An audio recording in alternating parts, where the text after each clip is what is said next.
So what we're going to do now is actually have a breakout session. So what that means is that Dana, who is part of our staff, she is actually currently breaking people into groups. And we're going to have 5 groups. And each group will be headed up by a facilitator. So once we're in those groups, once we're in those rooms, we're going to have these questions that we're going to pose to the group. And each of the breakout facilitators, what they're going to do is actually, they're also going to record those sessions. So we are recording this session, but we're also going to record all the individual sessions as well. So they're going to pose these questions to you all, and hopefully the group will pick a note taker who will be taking notes during the session. And then we're going to exit the groups, and everyone's going to come back together, and we're going to share that the note taker is going to share the discussion that took place. So we're going to be doing this for 15 minutes. And then we'll report back after that. So here we go.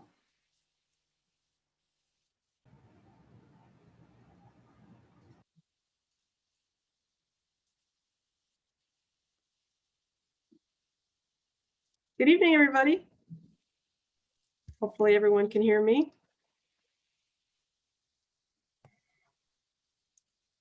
I've got you. I can hear you. I got you. Good. Hi, Tatiana. Hi, Jessica. It's good to see you. Hello. You too. Hi, hi, everyone. Hi, Karen. I don't know if we've met before, but hi. Hi.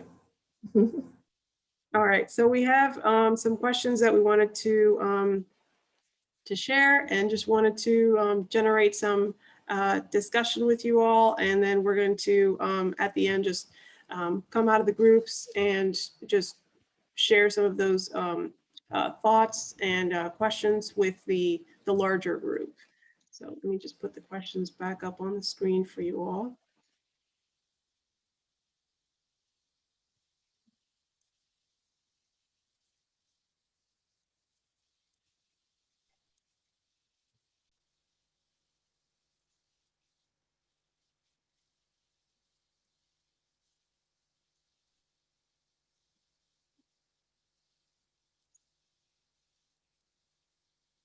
Make sure I can see everyone.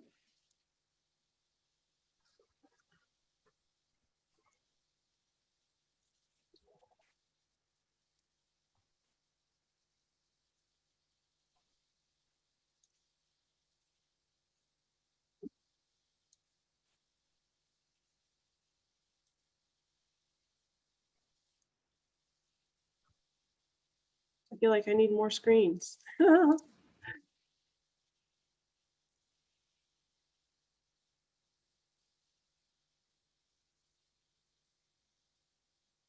Okay, I'm gonna make sure I'm recording this.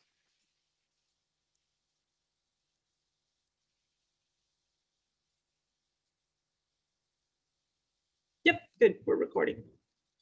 So what do you think is one of the best benefits of the update? I know that we have a lot of materials on the website, and we want to just see how people feel about you know, what's been presented tonight, and then if you have any thoughts or have been able to look at the documents on the website. Anyone?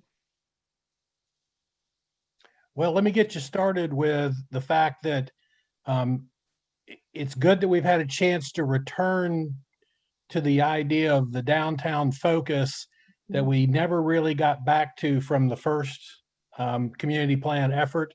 And so it's been pretty impressive that not only did we start discussing it, it's been a pretty well-rounded proposal, fairly comprehensive, that I'm not sure I expected to see that quick, that fast. And so that was a need for the downtown, and I've been pretty impressed with how that has come together in such a short time. All right, that's good. I actually do have a question about the downtown, because we focus a lot of emphasis on the downtown area, but I never got a full understanding of what those streets entail? Is that 674 to Center Street, or is it going past Center Street? Let me see. I can probably pull up the presentation and share that.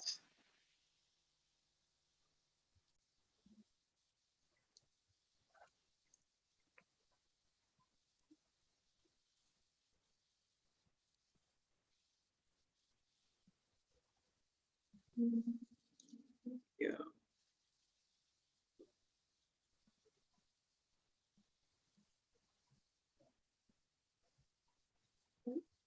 Need to share my screen.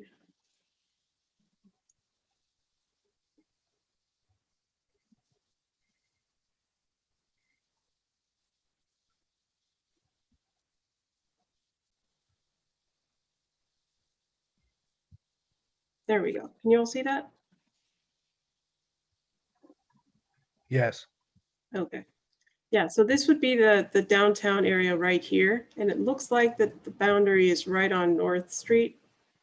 I believe that's North Street. Yeah, it's marked as North Street. And if you come down one street, I think you'd be at Center. So it goes past Center Street, about another block or two, depending on how you want to measure it. Right, yes. So up here in this area where it's at North Street and 4th is where the Wimauma Senior Center is. Yep.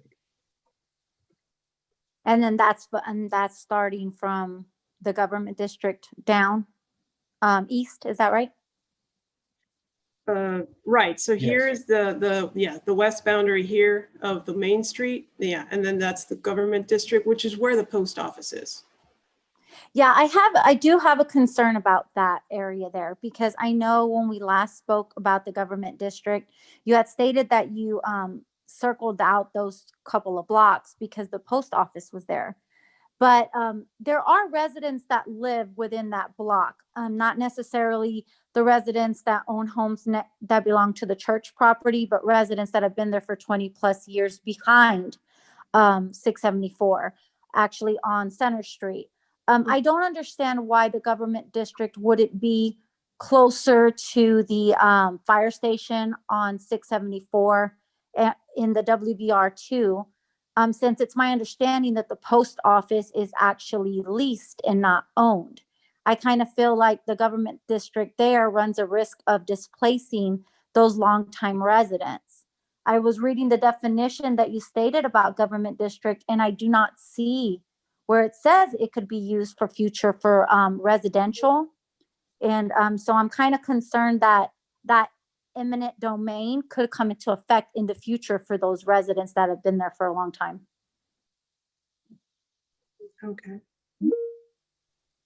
Well, I'll note that we'll talk about the government district and clarify that. Sorry about that. So what was your initial question? What we liked about the presentation? Yes. Let me go back to that slide.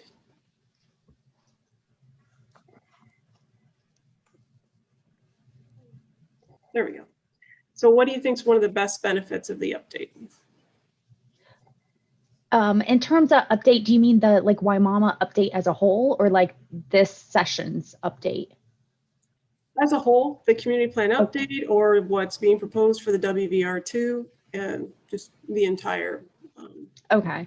In my opinion, I think the best update is eliminating the employment requirements, the jobs requirement, because that's going to, I think it's going to bring a lot of growth and job stimulus to the area. And I think the county, you know, and the consultant is finally getting it right in that rooftops are needed to support businesses, not businesses before rooftops.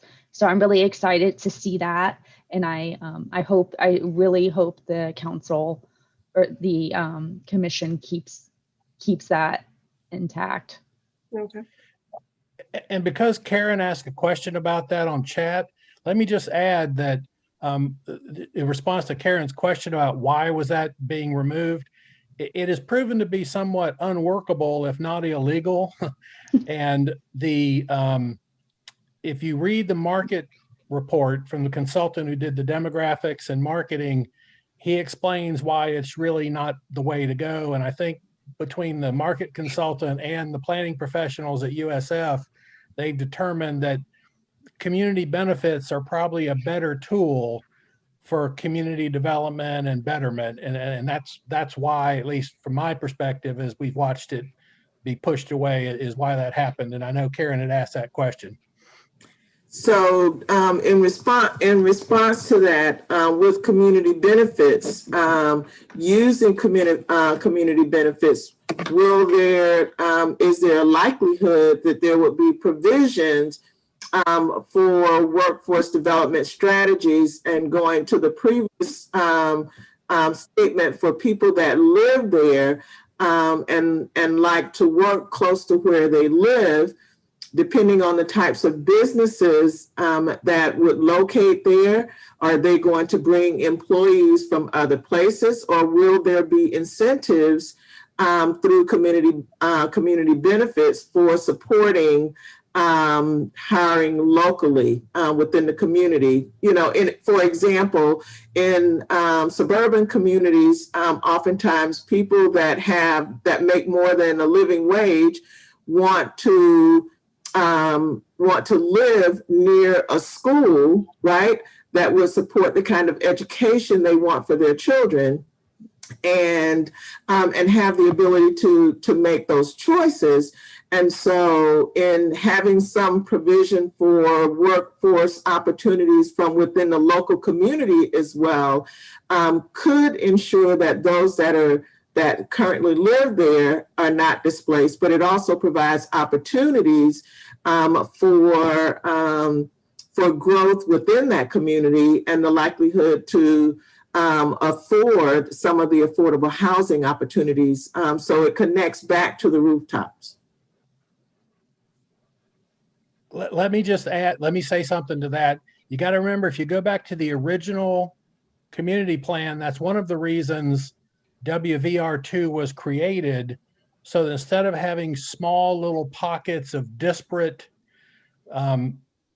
whether it be job opportunities, retail, or whatever scattered around, everyone agreed they wanted to refocus those efforts in the downtown area. So if you look at how aggressive this downtown plan now is, in terms of both the scale of what can occur and the encouragement that all such new activities occur down there, it's that kind of synergy that was always envisioned by the Wimauma Community Plan, and where you'll get that sort of focus. But what I don't think you can do is just declare somehow a new development can just create jobs. The world doesn't work that way.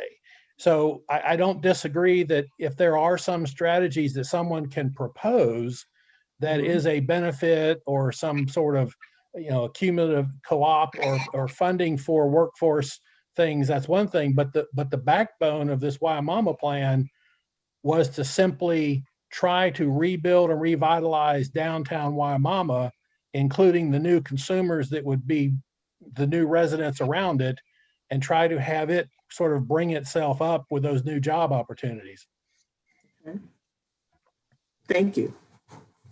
But isn't the downtown area already filled with residential living based on this map I see? Isn't it residential?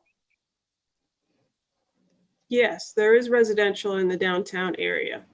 Yeah. But there are, depending on the zoning and the future land use, there could be other uses that are also allowed in the same area. So that's the reason why we're talking about what other potential uses could be in the downtown.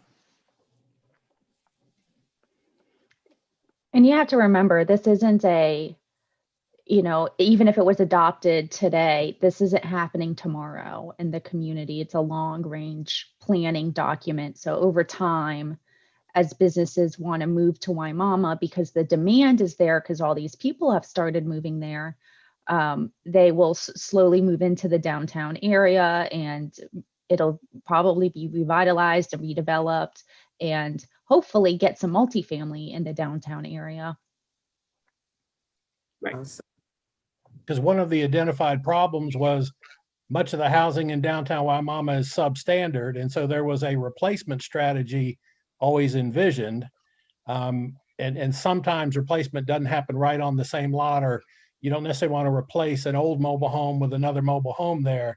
So there will be some reconfigurations as part of the revitalization over time. Mhm. That's if it's agreeable that the residents there want to sell their property or move on from that property, correct? Correct, because there's no, in Florida, we don't really have effective eminent domain anymore for that sort of thing. Right. The government can't take your property or force you to redevelop. It is, once the property owner feels, ready to sell or ready to be developed themselves, that's when they can, pull the trigger and revitalize their property. Mhm. Will there be incentives that make that possible for people that live there to bring housing up to standard?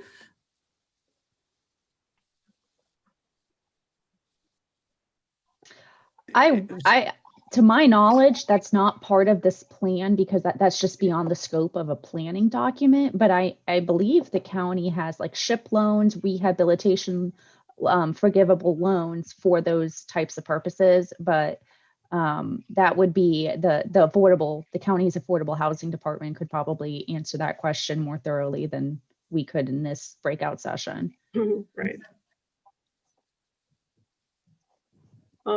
So what, I know that you all have mentioned just a few things that you feel need some additional clarification. What else do you feel, if no one else has any other benefits that they'd like to share, are there any other items that you feel need additional clarification from what you've seen?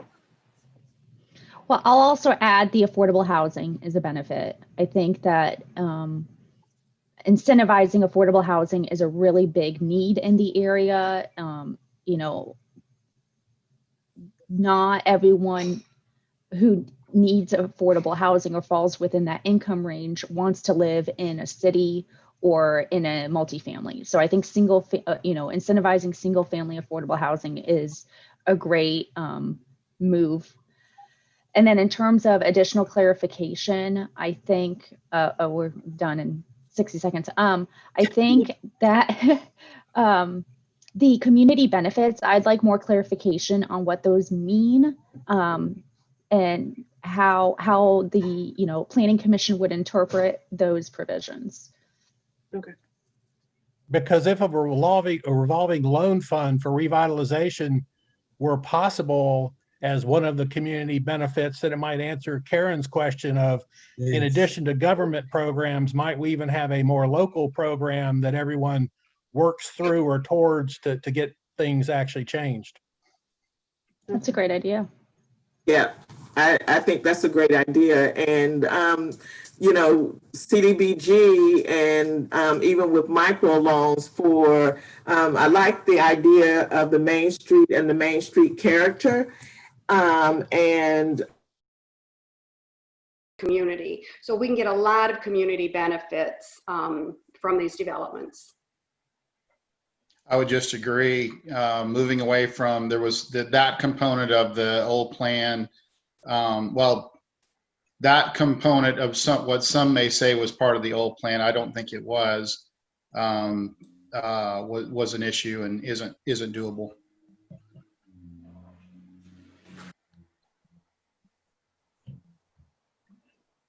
Thank you. All right, we've got Trinity, John, Santos, Kevin. Does anyone else want to answer the question? What do you think is one of the best benefits of the proposed update?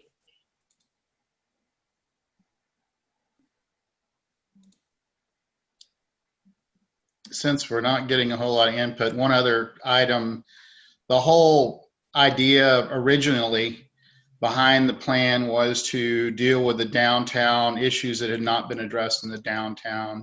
And that goes back to what Christina said as well. Addressing issues that were never picked up to deal directly with the downtown.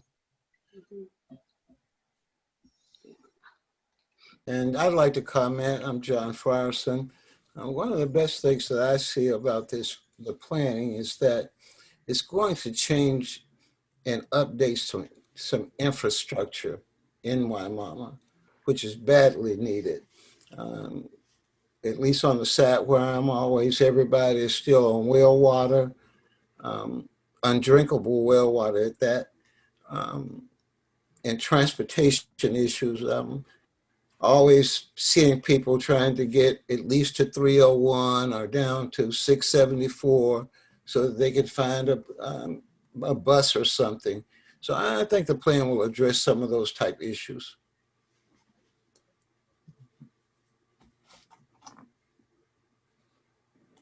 Great. Thank you for sharing. Hello, everyone. This is Santos. I apologize. I'm actually on the road driving, and I'm trying to listen and participate at the same time. So without much success in participating, but I definitely wanted to share, I guess, for me, one of the best parts of the updates of the plan is getting the new voices as well included. So I know back in 2007, there was an update and adoption of the plan. And so this time around, we have not just many of those people that were involved in the original plan, but also we have newcomers that really care about Wimauma and that want to see the area grow. And so for me, that's, the feeling of inclusiveness and the inclusion, it's definitely a benefit.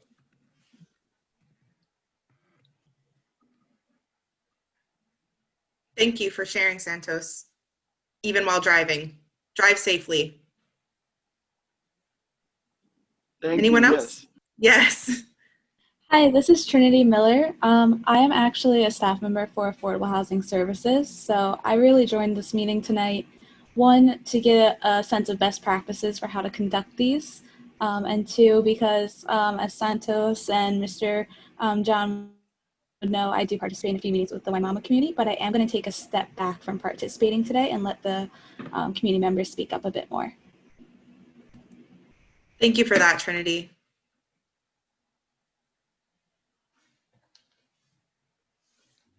All right.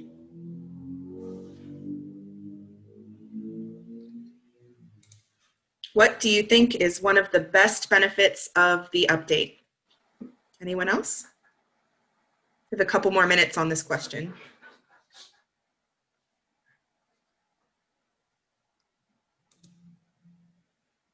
Kevin is another person who I'm not sure if that's their name, but they're with us. Well, similar to Trinity, I'm a staff member. I'm the director of management and budget, and I'm more of an observer. So as with Trinity, I'm sort of stepping back and listening to the community. Okay, nice to meet you. Thank you.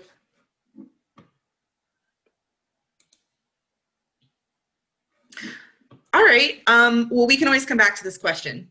Let's move on to the next one because maybe there's more discussion on the next question, which is, what is something you feel needs additional clarification? Okay, I'll start again if that's okay. Of course. Now, would you please be clear and let me know, are you talking about from the presentation tonight or from the draft documents? Because I have read them. So is it from everything? I would say from everything. Okay. What I think needs additional clarification is the community requirement that has been put in there that allows one of the requirements selected to be building green housing. I'm not clear on how that benefits the Wimauma community. I see that benefiting the landowner, the earth, and maybe the developer, but I don't see the benefit to the Wimauma community, and particularly the downtown area, from building certified green houses. I can't remember exactly what it's called, but it's basically building energy efficient homes. So I think that needs more clarification because I don't really see the Wimauma community benefiting from that. Okay. I'll jump right in. I think that we need to address the community benefits a little more. I understand that needs are going to arise with each project that comes along, but I think we need to know more direction about what type community benefits would be involved. And I think that transportation is something that definitely needs to be addressed as a benefit. Thank you for your comment. And I'll jump in. Again, this is John Frierson. Again, the transportation situation in that area is really deplorable. Basically, if you don't have a car, you're either going to walk or catch a ride with somebody. That's just got to be. I personally want to know more about that clarification on this transportation system.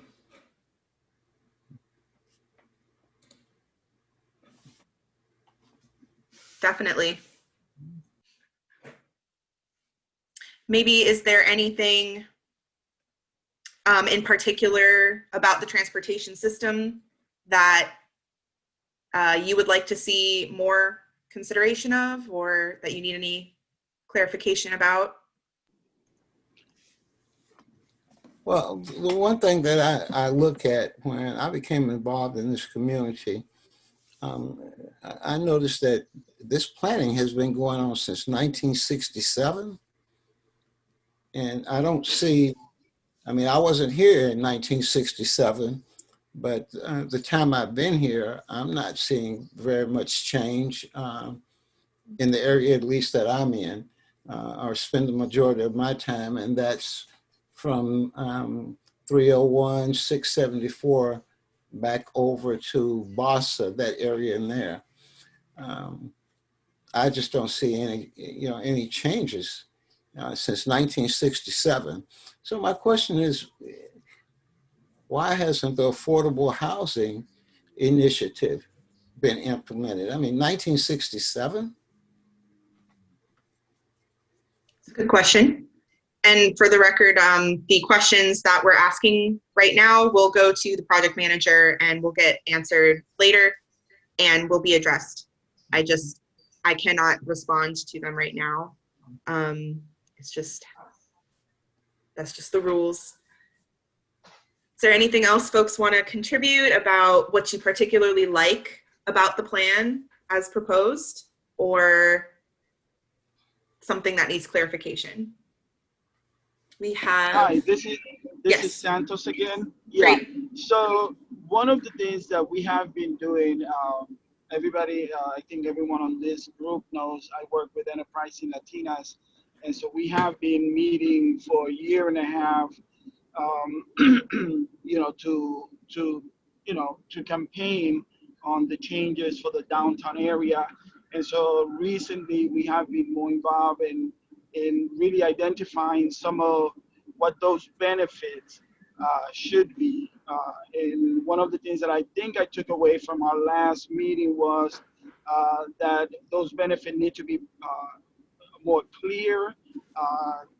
They need to be spelled out, sort of like not just an a la carte menu of benefits, but things that benefits that actually are incongruent with development, so that no one benefit sort of like covers all of it, or but that there are specific types of benefits that developers or individuals looking to develop can take on responsibly, so that there is a clear and distinct benefit to the community. So like, I think one of the things that were mentioned by Christine about the green house or green efficiency for new homes. So if a builder is using that as a benefit, does that mean that by installing some sort of energy efficiency or green type of element to their homes, does that satisfy the entire Wimauma? And I think that would be a benefit to Wimauma. That would be a benefit to those individuals that have the homes. And so things like that are in my opinion, that need a bit more clarification so that the benefit as a whole, the community as a whole benefits from a particular development that is going to take place.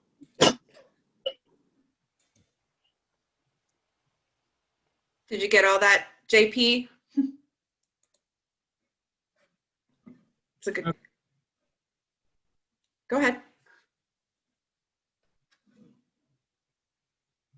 We can't hear you, John Patrick. No, I got it. Okay. Thank you very much. And good comment, Santos. All right, we have about 2 minutes left with our time here.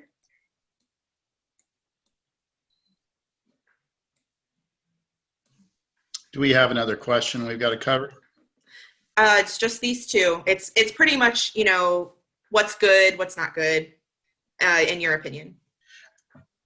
Just one other comment. I think it's very important that we don't look to future development, the community benefit or community requirement to solve all the woes of Wimauma. I've heard a tremendous amount of that in the last few meetings that, you know, this is when we're going to ask, this is when we're going to get our big ask. Yes, there's a lot of things that development can bring without building this or doing that to Wimauma. So I think it's very important that we don't stay at the bar too long. Thank you for your comment.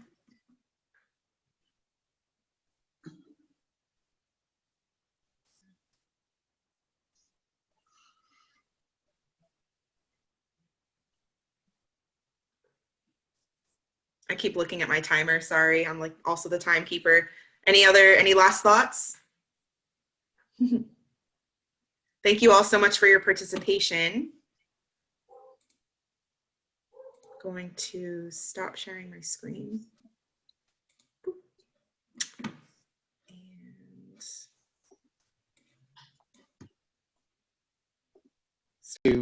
Nobody's doing that.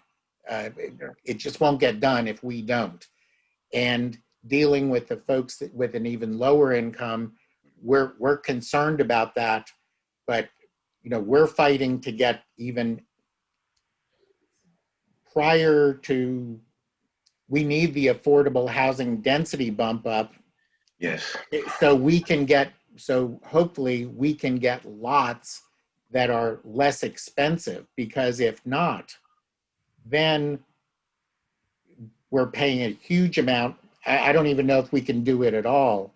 And this is the county can save huge amounts of money from subsidy by doing this affordable housing density bonus, because at least theoretically, and the way this usually happens is they have to sell to us or somebody else, could be Habitat or somebody else, that I don't think this has to be to a nonprofit, does it, Taryn? Just No, to anybody? It doesn't. There's no restriction on who sells it, but the county doesn't currently have a program, though, to monitor the length of affordability if the affordable housing is done by a private developer, not mortgaged by the county. And so but what I'm saying is, right now we're building, and this is just the way of things. It costs right now over in Ruskin lots that are about $45,000 with developed and ready to go. With the actually, because there's even the density they're proposing is relatively low density. Mm-hmm. And there's such an incredible demand. To buy lots in Ruskin right now is like $45,000 for an undeveloped lot, and it could be $25,000 to develop the land on top of it. So you're looking at a $70,000 lot. And here you are worried that, people can maybe buy a house for a lot less, closer to 100. And we're talking about the lot. So if we buy lots that are 65,000, the county's going to have to come in to get anybody. We're going to do less, but the county's going to have to come in with more subsidy dollars. This way, they can essentially get those subsidy dollars in, because we'll hopefully be able to buy the lots at a price that's still affordable. Right.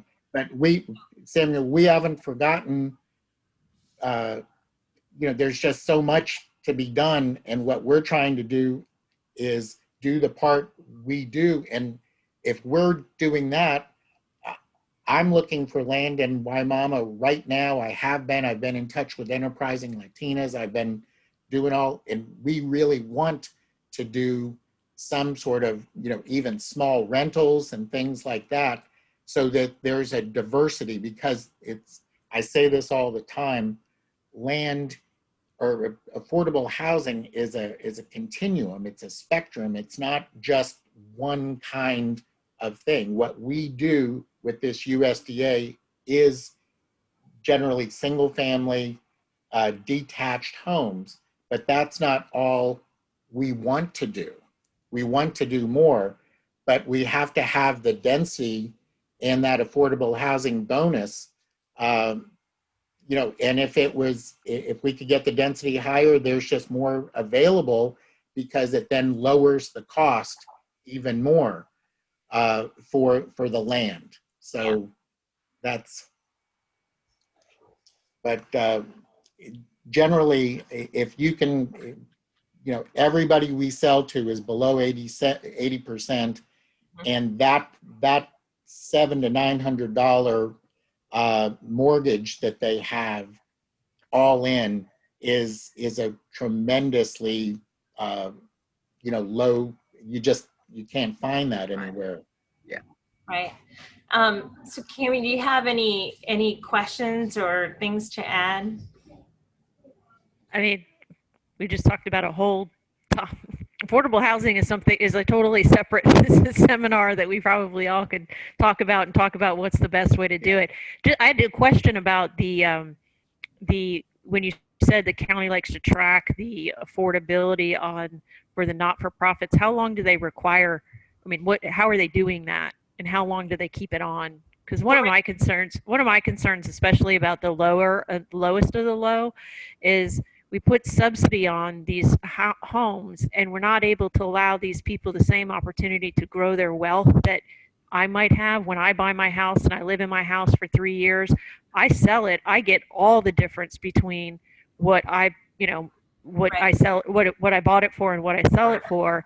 And when we put the traditional affordable housing programs have restricted and recorded it as a second mortgage that burns off over 10, 15 years, which then locks that person into that house, and they don't have that same opportunity to take advantage of the growth in their property value, however that may be. I mean, to some 1 year, 2 years, it might be 30,000 or 50,000, but right.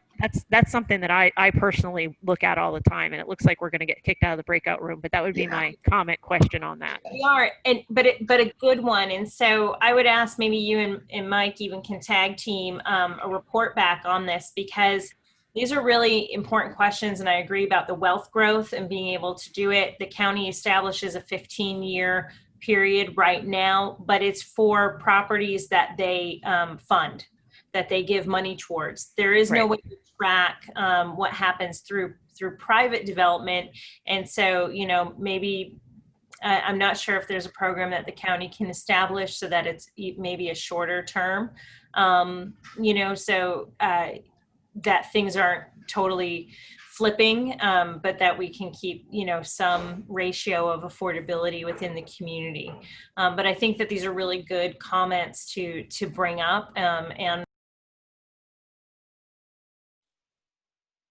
all right. Hi, everybody. Can you hear me?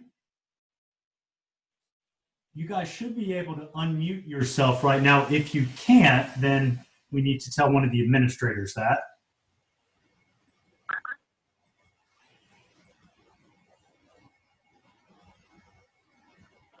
Holly here. Hello, I guess it's working for me. Hello, I'm on. Sherry Gay is on from Seneca Community Health Centers. Holly Jamison, Wimauma CDC. Lourdes Villanueva with RCMA, the Redlands Christian Migrant Association.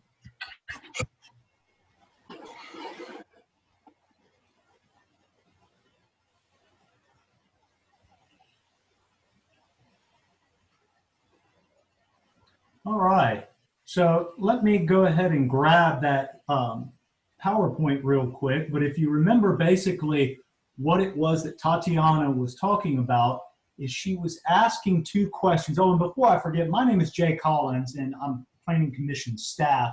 Also with us is Fatima Elcott, who is also Planning Commission staff, who's in here, who will be taking some notes. So she might go ahead and say, hey, could you, explain yourself a little bit, because she's going to be taking some notes and actually sending some questions on. So one of the things that we will want to do is see if one of you would like to actually be our leader and report out what it is that we discussed back to the group. That's number one. And then number two are those questions that were posed. Basically, it was a question of what do you like about what you just heard, and what is something that you want more of or that you would change in it. Now, additional questions you most certainly can ask. Some people were asking about the affordable housing, or they were asking about downtown. So by all means, you guys can ask about that. But what we're looking for here is for you guys to have a little bit of a conversation amongst yourselves to see about your understanding of it, and then we can report that back to Taryn, the consultant. So by all means, you guys please start, and I'm going to go ahead and grab that PowerPoint that I can share that with you if any of you would like to have that as reference. Jay, can you further explain clustering? Sure. So the idea of clustering is simply a way in which you can preserve agricultural or natural lands. And you do that through clustering the homes. This is the definition that's used by Hillsborough County. So that idea of you have 2 units to the acre in the WVR2, but you're allowed to cluster those at a higher acreage to actually preserve more lands out there. And those lands are usually preserved in a contiguous fashion, meaning that you've got open space that's the size of football fields or greater throughout that subdivision. So it looks like you've got some rural area interspersed with that suburban style development. It is something that already occurs within that land use category in Wimauma. It's nothing new. But up to 3.5. I'm sorry, Ron? I'm sorry, excuse me. Up to 3.5 units now, and it's supposed to go up to 4 with the clustering and 8 with the affordable housing. Correct.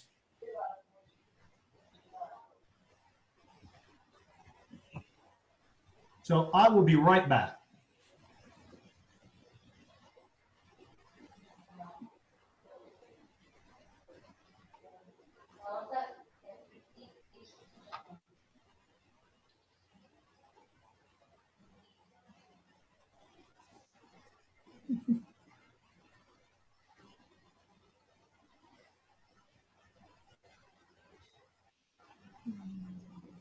Does anyone have any thoughts about the presentation so far? If you guys have anything else that you want to talk about right now.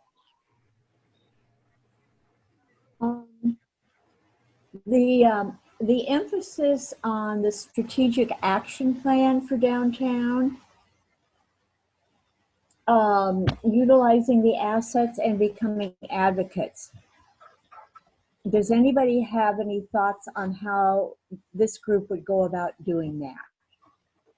I'm with the Wimauma CDC, so we would be one of the coalition builders to bring people together to do that. But I would love to hear other people's thoughts on that.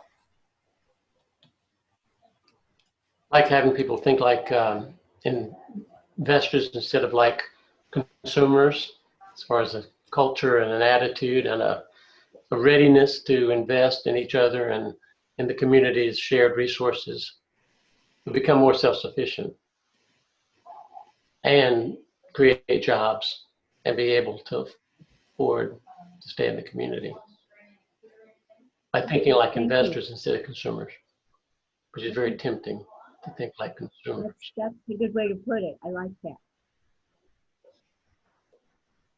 The biggest investment being in each other as community with the shared resources.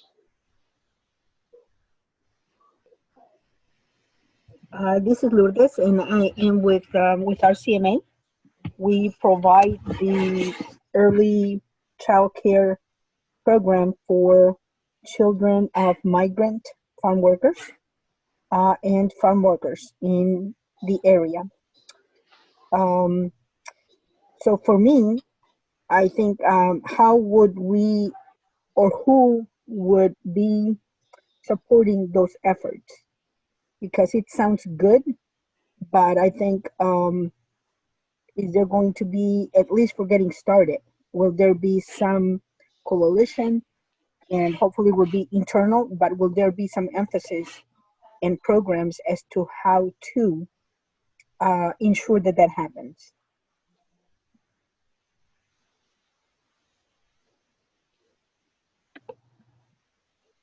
How would you see our CMA's role in that? The role that I see in that is that we already do a lot of what is being talked about. We do a lot of family engagement, family involvement. We, as a program, even within the childcare setting, we ask the families what it is that they need, what are their priorities. And we do have a program specifically to build their plans. What is it that even within their limited income and their minimal, I guess, assets, they are in charge of what it is that they want to do for their families. How and what and how fast. Then from there we support. We don't tell them what it is that they need to be doing. Lourdes, that's really cool. What are some of the things that you've found that their priorities and needs are? I know that there's going to be a lot, but what are some of the things that have stood out to you? For the most part, it is healthcare, health that is affordable and local. Mm-hmm. And again, it is always, of course, because we do provide the child care part, it is always about how to better support their child's education. And that's where we start the conversation, which is why they are so engaged, because we are talking about their treasures, their children. And then, of course, after that, we do say, you are the parent and you will be driving this bus. And so as that parent, then you need to be in charge and you need to help set your priorities, and we will be here to support. I must say that I am one of those parents that I had my children in the program. I have gone through the ranks and I have done every single job within the program.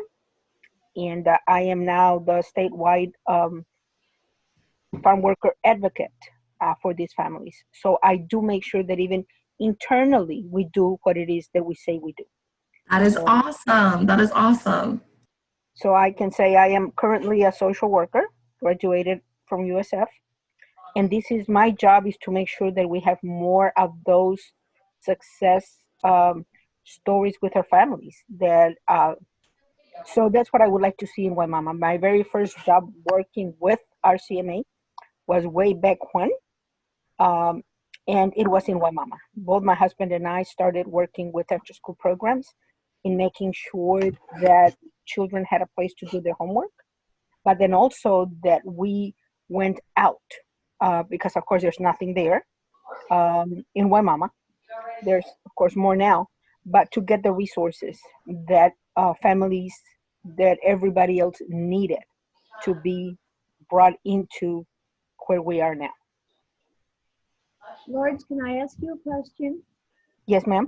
We have, this Wimauma Village plan seems very lofty and very wonderful. How would you go about talking with your RCMA parents to get them engaged in the plan to possibly help us advocate for its passage? What about this plan would mean the most to them beyond the healthcare issue? Is there something about the downtown area or parks or something that we could, you know, focus on to make them feel involved? I can tell you that I have been around long enough that I was part of every one of those housing areas that are in Wimauma, the Wimauma Groves, the Wimauma this and the Wimauma that. So I have been there, done that, and some of them have pretty much kept their promises and met the expectations. Then there were some that as they moved forward, they sort of, there's a couple there that is very dangerous because the streets, I mean, it's almost a one car, one way, you cannot fit anybody else. And that was not in the original plans. And so I think, you know, for me, that's why I would continue to be involved, and I would want to make sure that those things happen, because I see the beautiful plans. I've been there. I have seen all the plans and the school across the street, and oh my God, it's beautiful. And then again, they are, but it is a hassle to get to get into them because of everything got reduced. So I heard you say street lights, things like that. Yes, I mean, that would be even nicer, but I mean, it would be even nice to have a street that you turn into that they have no parking spots for starters. There's no parking. And if a car parks on the street, they're totally blocking. And you can take whoever is from Wimauma, take a ride in there. I mean, I can assure you that you will come out of there alive. They are families. They are hard working families. Yeah. Just take a ride in there so that you can see. And I can tell you that those were not the plans in terms of, like I said, everything looked good. But then from the plans to the reality, a lot of things were cut out. And it always has come down to money.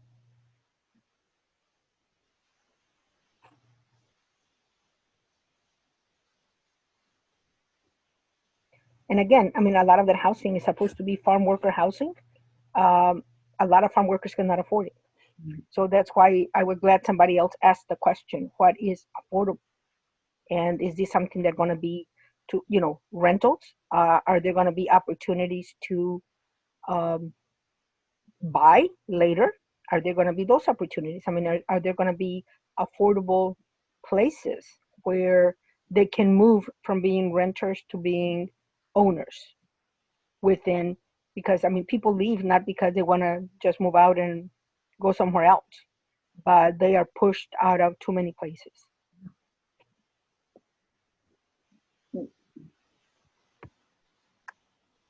So it's some interesting points raised because it goes into the idea of advocate planning, where you're advocating for something and what you're looking for are bonds, and you're looking for like social capital or bridging capital to actually take some of those organizations that are operating out there and put them with planning and infrastructure. And it's a very difficult thing to work through. But it is something that is done elsewhere in Florida and certainly in Hillsborough County. So I think that is something that this community has and will continue to work with, are its own community organizations and how it can leverage itself to actually build that community. Because I think what you just said is right, is that there is new housing that's coming in, but it's not necessarily a lot of the housing that people that are there can afford, which is one of the reasons why we'd like to see the affordable housing introduced into this area. Today, you cannot build affordable housing in the WVR2 as defined by Hillsborough County. If you wanted to do it out of the goodness of your heart, you can, but you will not be rewarded other than to know that you have done a good deed. You will not actually receive any kind of a density bonus as you would in elsewhere in the county. So that's one of the things that we saw from the people that live in Wimauma saying, that's not right. We would like to be able to see that flourish in our own community. Just because it can flourish on the other side of 301, why can't it flourish on our side of 301? So I think there's a lot to what you say is the idea of us to continue those conversations about how the policy framework can work into that social capital and bridging capital that some of you have been working your entire lives to raise in these areas. And that's a perfect example because that's exactly what happened even with Ruskin. I mean, Ruskin was not, the idea was not to have everybody move out, but who can afford to live there in the location that we're supposed to have been. So it looks like we've got about 45 seconds before we go back in. And I would like okay, to ask, I'm so sorry. Oh, no, it's okay. I just would like to ask, would one of you like to report out to the group at large, just say a little bit about what it is that we've talked about? We are breakout group number 4. And then also perhaps ask a question to Taryn about anything that you're not quite sure of. So we got 20 seconds if there's a volunteer. If we don't, will you? I can, but I was also fidgeting with the PowerPoint. Holly, would you like to? Yeah, I can try. Okay, I appreciate that. Right. And if there's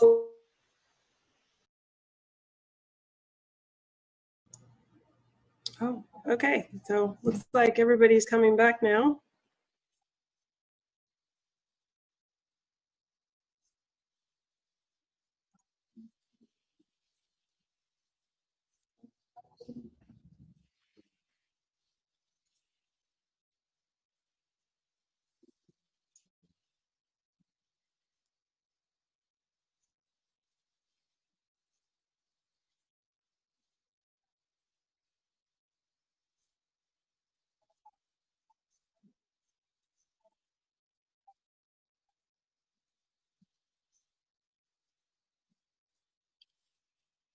All right.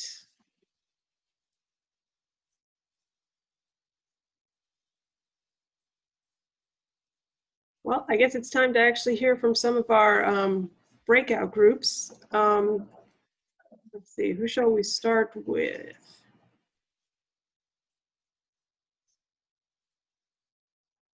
I can find my chat.